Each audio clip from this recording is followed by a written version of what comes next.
sa kalsada. Ang sabi para sa bayan, para sa malayang masa. Ngunit pagtalikod mo, bakit kalat ang iniwan?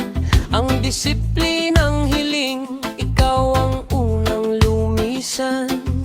Nag-aral sa dekalidad, libro'y hawak sa kamay. Pero bakit ang asal tila asong askal?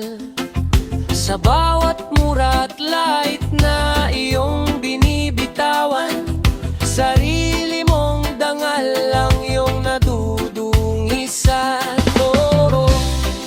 Sinasabing lumalaban, ngunit sinong sinisira? Ang bayan bang mahal o ang sarili mong muka? Kabatang pag-asa daw ng bayan, nasa na ang dangal?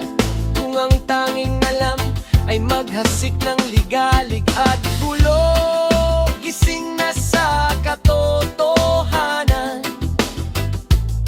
Huwag maging balat kayo. Ang tunay na pagbabago, sa puso muna magmula ito.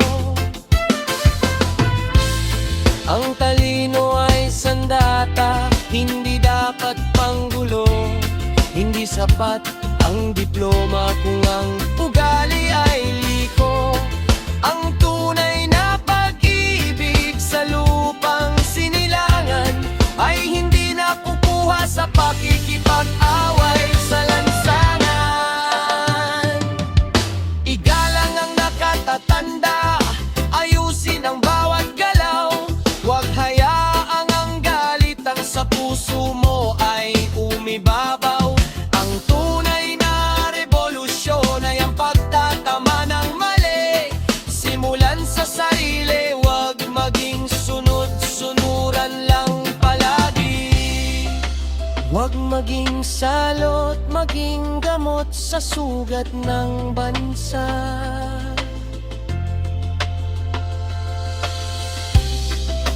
Huwag maging anay na sumisira sa bawat pahina.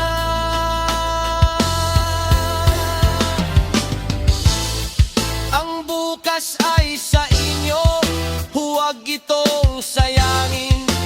Ang maling gawin, panahon na para bawiin.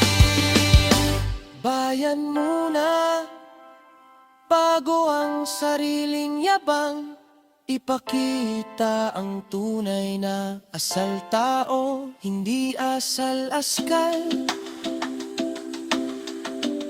Maging tunay na pag-asa.